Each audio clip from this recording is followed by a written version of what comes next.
Hello and very warm welcome to all of you in this edition of Public Forum. I'm Anurag Punetha with you. US President Joe Biden has decided to withdraw all American troops from Afghanistan over the coming months. And probably last US soldier would leave the country latest by September this year. And joining me for the discussion, former ambassador and diplomat, Mr. Vivek Karju. Mr. Vivek Karju has served in Afghanistan as well. Very warm welcome to the show, Ambassador Karju in Lok Sabha television. My second guest is Dr. Shriram Chaulia, international affairs expert. Welcome to the Lok Sabha television as well, to Dr. Chaulia, to you as well. Dr. Chaulia, Ambassador Karju is very clear that it was a strategic failure on the part of the US. They were knowing, they knew right from the beginning that without a complete support of Pakistan, it would be a very futile war. But when now Biden says that we cannot continue the cycle of this extending or expanding our military presence in Afghanistan and hoping to create that ideal condition for the withdrawal. And we all know that the ideal condition would never be, coming for US.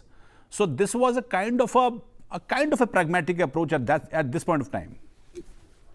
Yeah, and Donald Trump actually started this process by setting a specific date for withdrawal on May 1st. And that was part of the deal that he struck with the Taliban last year.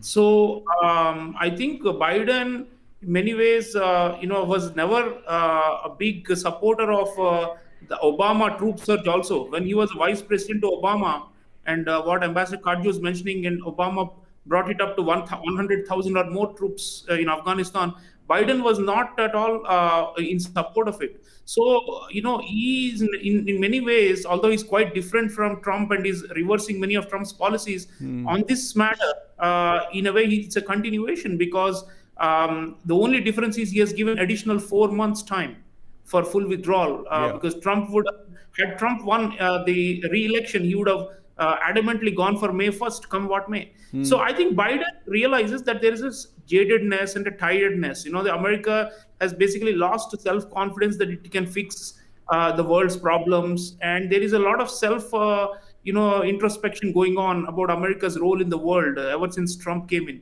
And I think Biden has other priorities. The US intelligence assessment says that now the number one threat is China and China's global push for power. So that means Indo-Pacific is now likely to be the main focus. And in a way, that's good for us, because if they are moving away from Middle East and from Afghanistan and redirecting their strategic energies to the main challenger or the main geopolitical rival, which is China, that is pragmatic as well as future-oriented.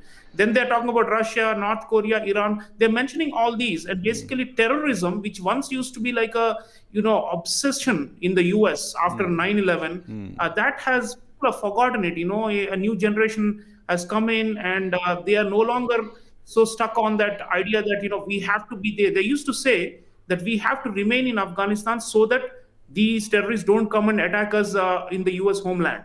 In other words, we are letting them engage there rather than allowing them to come and hit us directly on our doorstep. That used to be the logic. Now, I think basically they've given up. And for Pakistan also, what happened is they had a double game going, right? Like throughout. They were on the side of Taliban, but also so-called assisting the US. And like you said, the US, and Ambassador was saying, the US did not call them out and did not really punish the Pakistanis for playing this double game. But now even that is over. For the game for the US is, of course, over due to domestic reasons and also because of their rethink about what is the main global priority. But the game for Pakistan is also over because they could milk the Americans for a long, long time. The amount of military aid that started pouring into Pakistan from Pervez Musharraf's time when Bush asked for support, and until now it's over 35 billion or more US dollars. That's how much they milked the Americans. They got IMF bailouts. They got a lot of benefits, indirect benefits, protection from scrutiny in international organizations, all using the US umbrella and saying, US, you need us for Afghanistan in order to stabilize. Now that the US is withdrawing, some people are saying, the Pakistanis are, celebrating, and the ISI is saying, we defeated two superpowers. First, we defeated Soviet Union with American help. This time we defeated America also with American help. They are trying to make a mockery of this whole thing. But I don't think we'll have American help anymore after this. So, and there's also threat of the overflow of the jihadists on both sides, because there is a so-called Pakistani Taliban also, and they are feeling emboldened. They want to now increase their attacks, and they will want to join hands with the Afghan Taliban, their ethnic brethren, and try and carve out their own super state. Because remember, the Afghan-Pakistan border is not settled, so there are a lot of risks. I think Pakistan should not celebrate prematurely. Of course, America should not be celebrating at all. If they are saying we achieved our goals, they are just making a virtue out of necessity. The point is the US has failed, and I agree with Ambassador on that point. Dr. Chaulia, what is the most likely scenario do you see in coming months after complete withdrawal in Afghanistan? Do you see the kind of civil war might engulf in the entire country, what we saw in early 90s, or would there be a kind of sense would prevail or not? Well, one difference, Anurag, between then and now is that, there is this increased war weariness across the society. 90s, already there was more than 10 years of bloody conflict with the Soviet Union and then their exit. But still, they are the elites of major ethnic groups still don't see eye to eye. They often have a very parochial identity. They don't think of themselves as Afghans first. They think of themselves as first, or Uzbek first, or Pashtun first. So, or some smaller groups within each of these major ethnic, tribes and clans. So it's a, very divided society, and unfortunately more so because of the external interventions, where one side was playing off one against the other. So I think one thing that we should do to prevent this civil war scenario is the outside patrons. What happened earlier was that the regional powers, one side was backing Tajiks and Uzbeks, another side was backing so-called Pashtuns, and so on. So what happened was that created this, external support system for dividing, further division and splintering and fragmentation. So, secondly, weapons flows. Last time, because there was so much leftover weapons from the anti-Soviet jihad, that they keep on using those for decades and decades and keep on fighting. Kalashnikovs, it was legendary in Afghanistan in the 90s. And even now, I mean, you can buy Kalashnikovs easier than pomegranates on the streets in many parts of the country. So that kind of light weapons and all those smuggling. So I think very important that if we can contain those entry and exit points to this, although it's a very mountainous terrain mostly, that will be the challenge, because then we can try and limit this possibility. But there are warlords. There are many pockets of resistance both to Taliban and to central government. There are some who are like, fiefdoms and so-called feudal lords who do not accept the authority of anybody. And they are thinking there's a likelihood that they will become bigger and bigger in terms of being power brokers. Because even if there's an agreement between the Afghan government and the civil society and the Taliban on some basic compromise for a new system, it's not necessary that all these warlords will agree with it or will come. They are very opportunistic. They often keep changing their allegiance.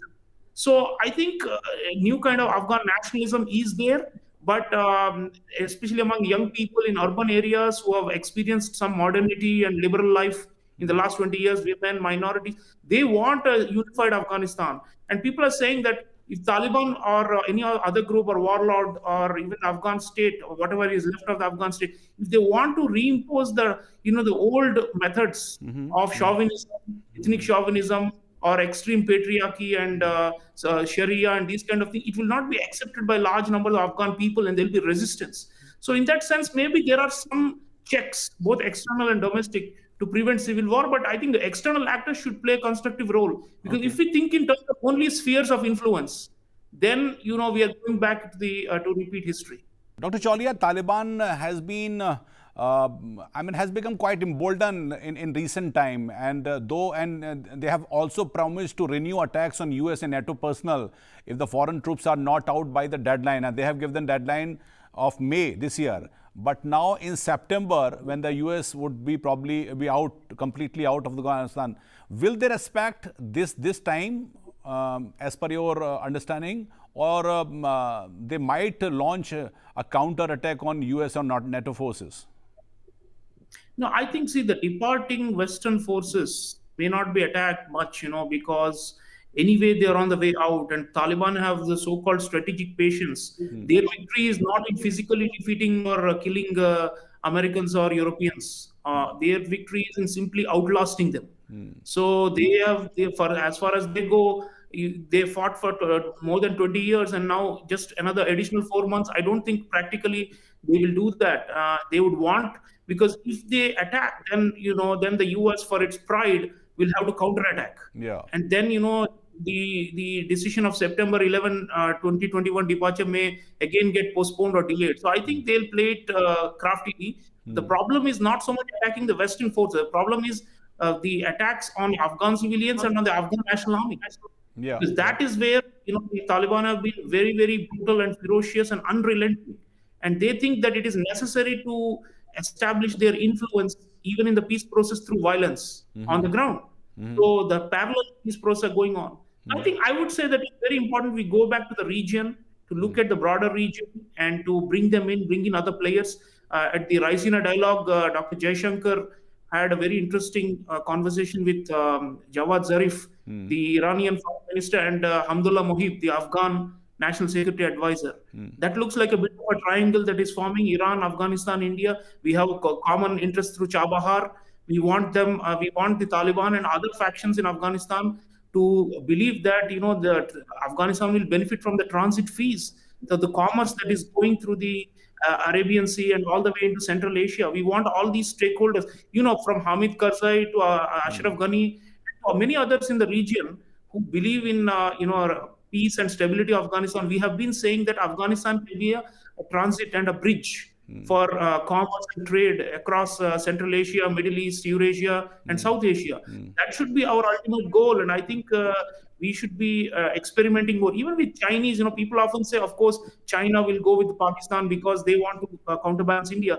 But on this, because of the threat of jihadists moving out of Afghanistan, in China, Xinjiang, there's a threat. So we should be sanguine about some kind of grouping, smaller groups, regional formations, try and maintain this stability. Because otherwise, if there is no outside involvement in the transition after the US leaves, we may end up with all the worst case scenario of civil war, state collapse, refugees, drugs, and terrorists moving forward. Thank you very much to all my guests for joining me and talking to us, to Lok Sabha Television. It's a pleasure to have you in the show.